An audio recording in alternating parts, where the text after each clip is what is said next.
Hello friends, എല്ലാവർക്കും ഈ പുഴിയം കടന്ന സീരിയലിന്റെ വരാനിരിക്കുന്ന ഒരു എപ്പിസോഡ് റിവ്യൂയിലേക്ക് സ്വാഗതം. ഈ റിവ്യൂ നിങ്ങൾക്ക് ഇഷ്ടമായെങ്കിൽ ലൈക്ക് ചെയ്തും സബ്സ്ക്രൈബ് ചെയ്തും സപ്പോർട്ട് ചെയ്യണേ. തിരുവനന്തപുരത്തേക്ക് വന്ന നരേന്റെ വീടിന്റെ ഔട്ട് ഹൗസിൽ താമസം തുടങ്ങുകയാണ് കാവേരിയും കുടുംബവും. അവർ പാലുകാച്ച് നടത്തുമ്പോൾ സന്തോഷത്തോടുകൂടി അവരുടെ ഒപ്പം നിൽക്കുകയാണ് മുത്തശ്ശനും മുത്തശ്ശിയും. വിനീത് അഡ്വാൻസ് അവരുടെ കയ്യിലേക്ക് കൊടുക്കുകയാണ്. ശേഷം വിനീത് പറയുന്നു, അമ്മായി ഞാൻ പോയി അച്ഛമ്മയും നിളമോളെയും വിളിച്ചോണ്ട് വരാം, സാധനങ്ങളും കൊണ്ടുവരാം. ശരിയെന്ന് ശാരദ പറയുമ്പോൾ മുത്തശ്ശൻ പറയുന്നു, പോയിട്ട് വാ വിനീത്. വിനീത് അവിടെ നിന്ന് പോയതിനു ശേഷം മുത്തശ്ശി പറയുന്നു, നിങ്ങൾ ഒന്നുകൊണ്ടും പേടിക്കണ്ട, എന്റെ കൊച്ചുമോൻ ഇവിടെ ഇല്ലേ, നിങ്ങൾക്ക് ഒരു പ്രശ്നവും വരാതെ നോക്കിക്കോളൂ. ശാരദ പറയണ, അരവിന്ദട്ടൻ പോയതിനു ശേഷം എന്റെ മക്കളെയും കൂട്ടി ഞാൻ എങ്ങനെ ജീവിക്കുമെന്ന് എനിക്ക് അറിയില്ലായിരുന്നു. ഇവിടെ വന്നതിന് ശേഷം ഞങ്ങൾ എത്രയോ വീടുകൾ നോക്കി, ഒരു വീട് പോലും ആ ജയപാലൻ ഞങ്ങൾക്ക് ധരിപ്പിച്ചില്ല.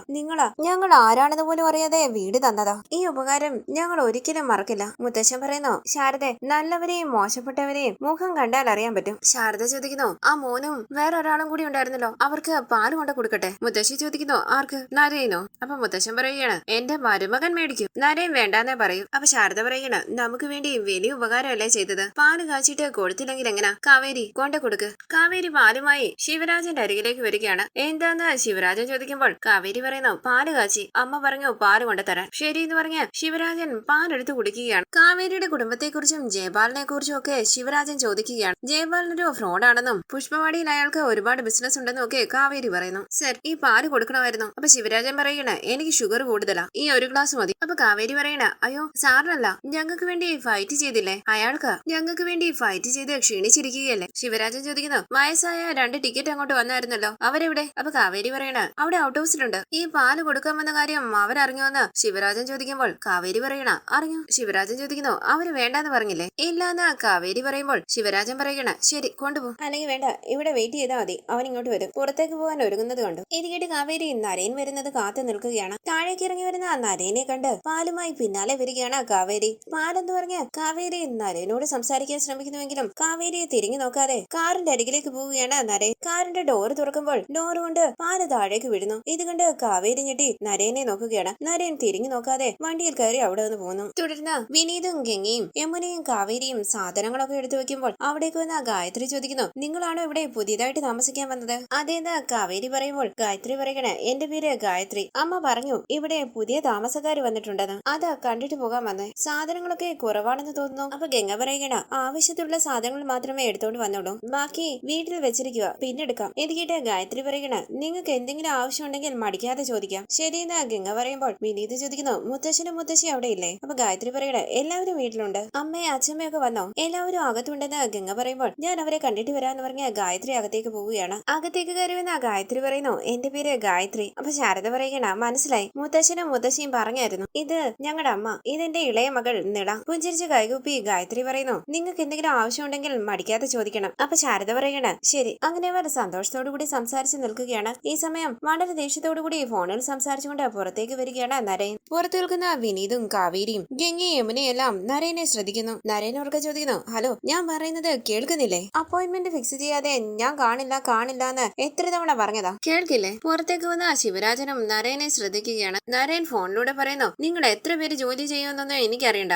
ഇന്നത്തോടുകൂടി ആ വർക്ക് തീരണം. അങ്ങനെ നരേൻ വളരെ ദേഷ്യത്തോടു കൂടി സംസാരിക്കുകയാണ്. കാവേരിയുടെയും ഗംഗയുടെയും അരികിലേക്ക് വന്ന ശിവരാജൻ ചോദിക്കുന്നു, ഗായത്രി എവിടെ? അകത്തുണ്ടെന്ന് ഗംഗ പറയുമ്പോൾ നരേനെ ഒന്ന് നോക്കിയിട്ട് ശിവരാജൻ പറയണം, അവൻ അങ്ങനെ ഓഫീസിൽ ജോലി ചെയ്യുന്ന പെണ്ണിനോടാ സംസാരിക്കുന്നെന്ന് തോന്നുന്നു, പെണ്ണുങ്ങളെ അവൻ ഇഷ്ടമല്ല. അതെന്താന്ന് കാവേരി ചോദിക്കുമ്പോൾ ശിവരാജൻ പറയണ, അതങ്ങനെ. അപ്പൊ ഗംഗ പറയുന്നു, ഇയാൾ ഇങ്ങനെ ദേഷ്യപ്പെട്ടുകൊണ്ടിരുന്നാൽ ഇയാളെ ഒരു പെണ്ണും ഇഷ്ടപ്പെടില്ല. ഈ സമയം ഗായത്രി അവിടേക്ക് വരികയാണ്. ശിവരാജൻ ചോദിക്കുന്നു, എല്ലാരും കണ്ടില്ലേ, വാ പോകാം. ശരി എന്ന് പറഞ്ഞ ഗായത്രി ശിവരാജന്റെ ഒപ്പം നരേന്റെ അരികിലേക്ക് പോവുകയാണ്. ഗംഗ ചോദിക്കുന്നു, ഇത് മുത്തശ്ശന്റെ രണ്ടാമത്തെ മകളും മരുമകനും അല്ലേ? ആ ദേഷ്യപ്പെട്ടുകൊണ്ട് നിൽക്കുന്നത് ആദ്യത്തെ മകളുടെ മകൻ, അതായത് ആ മുത്തശ്ശന്റെ മുത്തശ്ശിയുടെയും കൊച്ചുമോൻ, അങ്ങനെയല്ലേ? അപ്പൊ കാവേരി പറയുന്നു, ഗംഗേച്ചി പറഞ്ഞതാ ശരിയെന്ന് തോന്നുന്നു. നരേന്റെ അരികിലേക്ക് വന്ന ഗായത്രി പറയുന്നു, എടാ നരേൻ, ഇങ്ങനെ ബഹളം വെച്ച് സംസാരിക്കാതെ, നാട്ടുകാർ മുഴുവൻ കേൾക്കുമല്ലോ, നീ ഇങ്ങനെ ബഹളം വെക്കുമ്പോൾ നീ ആ ടെൻഷൻ ആകുന്നേ, നിന്റെ ശരീരത്തെ അത് ബാധിക്കും, കൂളായിട്ടിരിക്കണം, റിലാക്സ് ആയിട്ട് ഇരിക്കണം എന്ന് പറഞ്ഞ് ഗായത്രി അകത്തേക്ക് പോകുമ്പോൾ പിന്നാലെ വരുന്ന ശിവരാജൻ ചോദിക്കുന്നു, എങ്ങനെയുള്ള കുടുംബമാണെന്ന് അറിയില്ല, ഇവര് വന്ന ഉടനെ ഒരുത്തം വന്ന് ഇവിടെ ബഹളം വെച്ചു, നീ അതൊന്നും അറിഞ്ഞില്ലേ? അമ്മ പറഞ്ഞു എന്ന് ഗായത്രി പറയുമ്പോൾ ശിവരാജൻ ചോദിക്കണ്ട, പ്രശ്നം ഉണ്ടെന്ന് അറിഞ്ഞിട്ടും എന്തിനാ നിന്റെ അച്ഛനും അമ്മയും അവർക്ക് വീട് കൊടുത്തേ? ഞാൻ പറയുന്നത് ആരും ഈ വീട്ടിൽ കേൾക്കുന്നില്ല. ഈ നരേൻ എന്താ പറഞ്ഞെന്നറിയോ, എന്റെ വീട് എന്റെ ഇഷ്ടത്തിന് ആർക്കെങ്കിലും കൊടുക്കുമെന്ന്. ഇതെന്താ അവന്റെ മാത്രം വീടാണോ? അപ്പൊ ഗായത്രി പറയണ, അതെ, ഇത് അവന്റെ അച്ഛൻ വാങ്ങിച്ച വീടാ, അപ്പൊ അവന്റെ വീടല്ലേ? അപ്പൊ ശിവരാജൻ ചോദിക്കണ, അപ്പോ ഈ വീട്ടിൽ നമുക്ക് ഒരു അവകാശമില്ലേ? അപ്പൊ ഗായത്രി പറയുന്നു നമുക്ക് എന്ത് അവകാശം ഇവിടെ താമസിക്കുന്നു അത്രേ ഉള്ളൂ. അപ്പൊ ശിവരാജൻ പറയാണ് നരേന്റെ അച്ഛനും അമ്മയും പോയപ്പോ ഇവിടെ സപ്പോർട്ട് ചെയ്യാൻ വന്നല്ലേ നമ്മള്, ഇവന് വേണ്ടി എല്ലാം വേണ്ടാന്ന് വെച്ചിട്ടാ നമ്മൾ ഇവിടെ താമസം തുടങ്ങി. ഗായത്രി ചോദിക്കുന്നു ഇവിടെ വന്നില്ലായിരുന്നെങ്കിൽ നമ്മൾ എന്ത് ചെയ്യുമായിരുന്നു, നിങ്ങളുടെ കയ്യിൽ എന്തുണ്ടായിരുന്നു? അച്ഛന്റെ അമ്മയുടെയും നരേന്റെയും ദയവില നമ്മൾ ഇവിടെ താമസിക്കുന്നത്. ഇവിടെ താമസിച്ചില്ലായിരുന്നെങ്കിൽ നമ്മൾ എന്ത് ചെയ്യുമെന്ന് എനിക്കറിയില്ല. അപ്പൊ ശിവരാജൻ പറയണ ഈ വീട്ടിൽ നമുക്ക് അവകാശം ഉണ്ടോ ഇല്ലയോ? അപ്പൊ ഗായത്രി പറയണ അവകാശം ഒന്നുമില്ല, ഇതെന്റെ ചേച്ചിയുടെ വീടാ. എന്റെ ചേച്ചിക്ക് വേണ്ടി ചേച്ചിയുടെ ഭർത്താവ് പണിത വീട്. അവർ രണ്ടുപേരും ഇപ്പം ജീവനോടെ ഇല്ല. അപ്പൊ ഈ വീട് അവരുടെ മകനുള്ളതല്ലേ. നരയും പറയുന്നത് വരെ നമുക്ക് ഇവിടെ താമസിക്കാം അത്രേ ഉള്ളൂ. ചോദ്യം ചോദിക്കാൻ വന്നിരിക്കുന്നു. അങ്ങനെ ഗായത്രി അകത്തേക്ക് പോവുകയാണ്. തുടർന്ന് ബ്രദറിനെ വിളിച്ച അരികിലേക്ക് ചെന്ന വിനീത് കൈ നീട്ടിക്കൊണ്ട് പറയുന്നു നമസ്കാരം, കൈ കൊടുക്ക്. നരൻ കൈ കൊടുക്കാതെ വിനീതിനെ തന്നെ നോക്കി നിൽക്കുകയാണ്. ഒന്ന് മുതലേ വിനീത് പറയുന്നു ആ ജയപാലനില്ലേ, അയാള് പുഷ്പവാടിയിലെ വലിയ ആളാ. അയാളെ അടിക്കാനൊന്നും അവിടെ ആരുമില്ല. എനിക്ക് അയാളെ അടിച്ച് ഓടിക്കണമെന്നൊക്കെ ഉണ്ടായിരുന്നു, എനിക്ക് പറ്റിയില്ല. പക്ഷെ നിങ്ങളത് ചെയ്തില്ലേ, വേറെ ലെവലാ നിങ്ങൾ. അയാളുടെ നെഞ്ചി ചവിട്ടിയപ്പോൾ അയാൾ വീണത് കണ്ടില്ലേ, മാസായിരുന്നു. സിനിമയിലൊക്കെ വരുന്നത് പോലെ തന്നെ ഉണ്ടായിരുന്നു. കൈ കൊടുക്ക്. നരൻ കൈ പിന്നിലേക്ക് കിട്ടി വിനീതിനെ ഒന്ന് നോക്കിയിട്ട് അകത്തേക്ക് പോവുകയാണ്. ശിവരാജനും പിന്നാലെ പോകുന്നു. വിനീത് തിരിഞ്ഞ് ഗംഗയെ നോക്കുമ്പോൾ ഗംഗ ദേഷ്യത്തോടു കൂടി നിൽക്കുകയാണ്. കാവേരി ചോദിക്കുന്നു പെണ്ണുങ്ങളെ ഇഷ്ടമല്ലാന്ന് പറഞ്ഞു, ആണുങ്ങളെ ഇഷ്ടമല്ലേ? അരികിലേക്ക് വന്ന വിനീത് ചോദിക്കുന്നു എന്താ ഗംഗ ഇത്? ഞാൻ സംസാരിക്കുമ്പോൾ അയാൾ അകത്തേക്ക് പോയി. ഗംഗ ചോദിക്കുന്നു വിനീതേട്ടൻ എന്തിനാ പോയി അയാളോട് സംസാരിച്ച്? അഹങ്കാരി അവൻ, പണം ഉള്ളതിന്റെ അഹങ്കാരം. ഇനി വിനീതേട്ടൻ അവനോട് സംസാരിക്കരുത്. അങ്ങനെ ഗംഗയും യമുനയും സാധനങ്ങളെല്ലാം എടുത്തു വെക്കുമ്പോൾ കാവേരി പറയണം വിനീതേട്ട ഈ കുടുംബത്തിനെ മനസ്സിലാക്കണമെങ്കിൽ നമുക്ക് ഒരുപാട് സമയം എടുക്കും, ഓരോരുത്തരും ഓരോ രീതിയിലാ. ഇത് കേട്ട് വിനീത് പറയുന്നു അത് ശരിയാ കാവേരി, കാവേരി അകത്തേക്ക് വെക്കോ, ഞാൻ സാധനങ്ങളൊക്കെ എടുത്തു വെക്കട്ടെ. ശരി എന്ന് പറഞ്ഞ കാവേരി അകത്തേക്ക് പോവുകയാണ്. തുടർന്ന് വൈകുന്നേരം ഭക്ഷണം കഴിക്കാനായി വന്നിരിക്കുകയാണ് നരേൻ. നരേനെ വിവാഹത്തിനായി നിർബന്ധിക്കുകയാണ് മുത്തശ്ശനും മുത്തശ്ശിയും ഗായത്രിയും. നരേന് വിവാഹം വേണ്ടാന്ന് പറയുമ്പോൾ നരേനെ സപ്പോർട്ട് ചെയ്ത് സംസാരിക്കുകയാണ് ശിവരാജൻ. തുടർന്ന് നിളയെയും കൂട്ടിക്കൊണ്ട് ഹോസ്പിറ്റലിലേക്ക് പോകാനായി ഒരുങ്ങുകയാണ് ശാരദയും ഗംഗയും വിനീതും കാവേരിയും. ശാരദ പറയുന്നു യമുനെ അച്ഛമ്മയെ നോക്കിക്കോണം, വീട്ടിൽ തന്നെ ഉണ്ടാകണം, എങ്ങോട്ടും പോകരുത്. നിളയെ ചേർത്ത് പിടിച്ച് പൊട്ടിക്കരയുകയാണ് രാധമ്മ.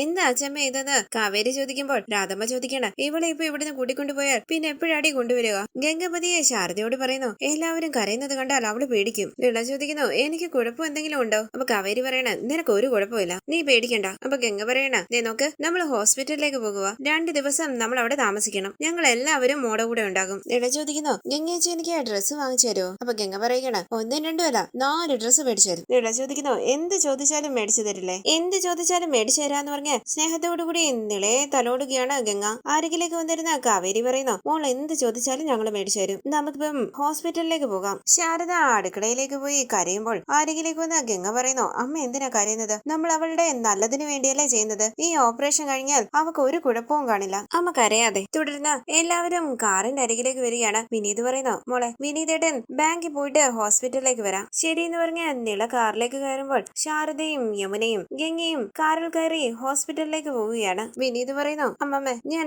ബാങ്കിൽ നിന്ന് നേരെ ഹോസ്പിറ്റലിലേക്ക് പോകും, യമുനെ അച്ഛമ്മയെ നോക്കിക്കോണം. ശരി വിനീതേട്ടാന്ന് യമുന പറയുമ്പോൾ വിനീത് അവിടെ നിന്ന് പോവുകയാണ്. തുടർന്ന് ബാങ്കിൽ നിന്നും പണം എടുക്കാനായി വരികയാണ് വിനീത്. ബാഗിൽ നോക്കിക്കൊണ്ട് വിനീത് മനസ്സിൽ പറയുന്നു ഈ ബാഗ് മതിയോ, 10 ലക്ഷം രൂപ എടുക്കണ്ടേ? ഒരു ബാങ്ക് സ്റ്റാഫ് വിനീതിനെ അരികിലേക്ക് വിളിച്ചിട്ട് പറയുന്നു വിനീതെ തന്റെ അക്കൗണ്ടിൽ പണമില്ലല്ലോ. ഇത് കേട്ട് ഞെട്ടി വിനീത് ചോദിക്കുന്നു അക്കൗണ്ടിൽ പണമില്ലെന്നോ? സർ പണമുണ്ട്. അപ്പൊ സ്റ്റാഫ് പറയണ ഇല്ല ബാലൻസ് 530 രൂപയുള്ളൂ. അപ്പൊ വിനീത് പറയണ എന്താ ഈ പറയുന്നത്, അക്കൗണ്ടിൽ ലക്ഷങ്ങളുണ്ട്, 2 ദിവസത്തിന് മുമ്പ് ചെക്ക് ഡെപ്പോസിറ്റ് ചെയ്തത്. നോക്ക് ഞാൻ ചെക്ക് ഡെപ്പോസിറ്റ് ചെയ്തതിന്റെ സ്ലിപ്പ് ഉണ്ട് എന്റെ കയ്യിൽ. സർ എന്റെ ഫോണിൽ മെസ്സേജ് ഉണ്ട് പണം അക്കൗണ്ടിൽ വന്നെന്നുള്ള മെസ്സേജ്. അതെല്ലാം നോക്കി ആ സ്റ്റാഫ് പറയുന്നു സർ എല്ലാം ശരിയാണ്, പണം അക്കൗണ്ടിലേക്ക് വന്നായിരുന്നു, പക്ഷെ പണം വിഡ്രോ ചെയ്തിട്ടുണ്ട്. ഇത് കേട്ട് ടെൻഷനോടുകൂടി വിനീത് പറയണ ഇല്ല സർ ഞാൻ എടുത്തിട്ടില്ല. അപ്പൊ വിനീത് പറയുന്നു ഇല്ല സർ എന്റെ അമ്മയാണ് സത്യം, ഞാൻ പണം വിഡ്രോ ചെയ്തിട്ടില്ല. വേറെ ആരെങ്കിലും എടുത്തോന്ന് സ്റ്റാഫ് ചോദിക്കുമ്പോൾ ഇല്ല എന്റെ അക്കൗണ്ടിൽ നിന്നും ആരെടുക്കാനാണെന്ന് വിനീത് പറയുകയാണ്. അപ്പൊ സ്റ്റാഫ് പറയുന്നു വിനീതിന്റെ അക്കൗണ്ടിൽ പണമില്ല. അപ്പൊ വിനീത് പറയണ സർ എന്റെ പണം എവിടെ പോകാനാ, നന്നായിട്ടൊന്ന് നോക്കിയേ. ആ സ്റ്റാഫ് പറയുന്നു പണമില്ല വിഡ്രോ ചെയ്തിട്ടുണ്ട്, നിങ്ങൾക്ക് എന്തെങ്കിലും ഡൗട്ട് ഉണ്ടെങ്കിൽ മാനേജറെ പോയി കാണൂ. ഇത് കേട്ട് ടെൻഷനോട് കൂടി ഒന്ന് ആലോചിച്ച് വിനീത് അവിടെ നിന്ന് പോവുകയാണ്. തുടർന്ന് വിനീത് വരുന്നതും കാത്ത് ഹോസ്പിറ്റലിലിരിക്കുകയാണ് ശാരദയും ഗംഗയും കാവേരിയും നിളയും. തുടർന്ന് കാവേരി പറയുന്നു അമ്മ റൂം റെഡി ആയിട്ടുണ്ട്, റൂമിൽ TV ഒക്കെ ഉണ്ടോന്ന് നിള ചോദിക്കുമ്പോൾ കാവേരി പറയണ അറിയില്ല വാ നമുക്ക് നോക്കാം. അങ്ങനെ അവർ റൂമിലേക്ക് പോവുകയാണ്. ശാരദപതിയെ കാവേരിയോട് പറയുന്നു എനിക്ക് പേടിയാകുന്നു. അപ്പൊ കാവേരി പറയണ പേടിക്കണ്ട അവർക്ക് ഒരു കുഴപ്പം ഉണ്ടാകില്ല. റൂമിലേക്ക് വന്ന സിസ്റ്റർ പറയുകയാണ് പേഷ്യന്റിന്റെ ഡീറ്റെയിൽസ് ഒക്കെ കൊടുക്കണം, പണം അടയ്ക്കണം, റിസപ്ഷനിൽ പണം അടച്ചാൽ മതി. ശരി സിസ്റ്റർ എന്ന് കാവേരി പറയുമ്പോൾ സിസ്റ്റർ അവിടെ നിന്ന് പോവുകയാണ്. വിനീതേട്ടൻ പണം കൊണ്ടുവന്നോന്ന് ഗംഗ ചോദിക്കുമ്പോൾ കാവേരി പറയണ ഇപ്പൊ കൊണ്ടുവരും ഗംഗേച്ചി, ഞാനൊന്ന് പോയി നോക്കട്ടെ എന്ന് പറഞ്ഞ് കാവേരി റൂമിന് പുറത്തേക്ക് പോവുകയാണ്. തുടർന്ന് കാവേരി റിസപ്ഷനിൽ പണം അടയ്ക്കാനായി വരുന്നു. വിനീതിനെ വിളിച്ചിട്ട് ഫോൺ എടുക്കുന്നില്ല. കാവേരി എന്ന് വിളിച്ച് ബാഗും പിടിച്ച് ടെൻഷനോടുകൂടി വിനീത് അരികിലേക്ക് ഓടി വരുമ്പോൾ കാവേരി ചോദിക്കുന്നു, വിനീതേട്ടാ പണം എടുത്തോണ്ട് വന്നില്ലേ, നമുക്ക് പണം അടയ്ക്കാം. ഇല്ല കാവേരി, അതെന്ന് വിനീത് പറയുമ്പോൾ റിസപ്ഷനിസ്റ്റ് പറയാണ്, പണം ഇല്ലെങ്കിൽ കുഴപ്പമില്ല, കാർഡ് ആണെങ്കിലും പേ ചെയ്യാം, അതിന് ലിമിറ്റ് ഉണ്ടെന്ന് തോന്നുന്നു, വേണമെങ്കിൽ കൗണ്ടറിൽ ചെക്ക് ചെയ്തോ. അപ്പൊ കാവേരി പറയണ, ഞങ്ങൾ പണമായിട്ട് തന്നെ അടച്ചോളാം. വിനീതേട്ടാ എന്താ പറ്റിയേ? കാവേരി ഇങ്ങോട്ട് വന്നേന്ന് കാവേരിയെ മാറ്റി നിർത്തി സംസാരിക്കുകയാണ് വിനീത്. കാവേരി ചോദിക്കുന്നു, എന്തിനാ വിനീതേട്ടൻ ഇങ്ങനെ ടെൻഷൻ ആകുന്നത്, പണം എടുത്തില്ലേ? കാവേരി അതെന്ന് പറഞ്ഞ് വിനീത് ടെൻഷനോടുകൂടി നിൽക്കുമ്പോൾ കാവേരി ചോദിക്കുന്നു, എന്താ വിനീതേട്ടാ, ചെക്ക് ബൗൺസ് ആവുകയോ മറ്റോ ചെയ്തോ? അതൊന്നും ഇല്ലെന്ന് വിനീത് പറയുമ്പോൾ കാവേരി പറയണ, അക്കൗണ്ടിൽ പണം വന്നെന്ന് മെസ്സേജ് വന്നല്ലേ, ആ മെസ്സേജ് എന്നെയും കാണിച്ചല്ലേ, പിന്നെന്താ പ്രശ്നം? അപ്പൊ വിനീത് പറയണ, ഇപ്പൊ അക്കൗണ്ടിൽ പണം ഇല്ല കാവേരി. ഇത് കിട്ടി ഞെട്ടി കാവേരി ചോദിക്കുന്നു, പണം ഇല്ലെന്നോ, എവിടെ പോയി? അറിയില്ല കാവേരി എന്ന് വിനീത് പറയുമ്പോൾ കാവേരി പറയണ, വിനീതേട്ടാ എന്താ ഈ പറയുന്നത്, പണം എവിടെ പോകാനാ? അപ്പൊ വിനീത് പറയണ, എനിക്ക് അറിയില്ല കാവേരി, ബാങ്കിൽ ചെന്ന് ചോദിച്ചപ്പോൾ പണം ഇല്ലെന്നാ പറയുന്നത്. കാവേരി ചോദിക്കുന്നു, വിനീതേട്ടൻ പറയുന്നൊന്നും എനിക്ക് മനസ്സിലാകുന്നില്ല, എങ്ങനെ അക്കൗണ്ടിൽ പണം ഇല്ലാതാകും? അപ്പൊ വിനീത് പറയണ, കാവേരി പണം അക്കൗണ്ടിൽ വന്നെന്ന മെസ്സേജ് വന്നു, ഞാൻ നിന്നെ കാണിച്ചല്ലേ, ഇന്ന് പണം എടുക്കാൻ പോയപ്പോൾ എന്റെ അക്കൗണ്ടിൽ പണമില്ല, വെറും 530 രൂപയുള്ളൂ, ബാക്കി പണമെല്ലാം വിഡ്രോ ചെയ്തെന്നാ പറയുന്നത്. കാവേരി ചോദിക്കുന്നു, 530? ആരെടുത്തു? വിനീതേട്ടന്റെ അക്കൗണ്ടിൽ നിന്നും വിനീതേട്ടന്റെ പെർമിഷൻ ഇല്ലാതെ ആര് പണം എടുക്കാനാ? അപ്പൊ വിനീത് പറയണേ, എനിക്കറിയില്ല കാവേരി, ബാങ്കിൽ പോയി പണം ചോദിച്ചപ്പോൾ അക്കൗണ്ടിൽ ഇല്ലെന്നാ പറയുന്നത്, എനിക്കൊന്നും മനസ്സിലാകുന്നില്ല. കാവേരി ചോദിക്കുന്നു, ആ പണം എങ്ങനെ ഇല്ലാന്ന് പറയും, അതെവിടെ പോയതായിരിക്കും? എനിക്കറിയില്ല എന്നാ വിനീത് പറയുമ്പോൾ കാവേരി പറയണ, വിനീതേട്ടൻ വാ, നമുക്ക് ബാങ്കിൽ പോയി ചോദിക്കാം. അങ്ങനെ കാവേരി വിനീതിനെയും കൂട്ടി ബാങ്കിലേക്ക് പോവുകയാണ്. ഈ സീരിയലിന്റെ കൂടുതൽ വീഡിയോസിനായി ചാനൽ സബ്സ്ക്രൈബ് ചെയ്ത് സപ്പോർട്ട് ചെയ്യണേ. താങ്ക്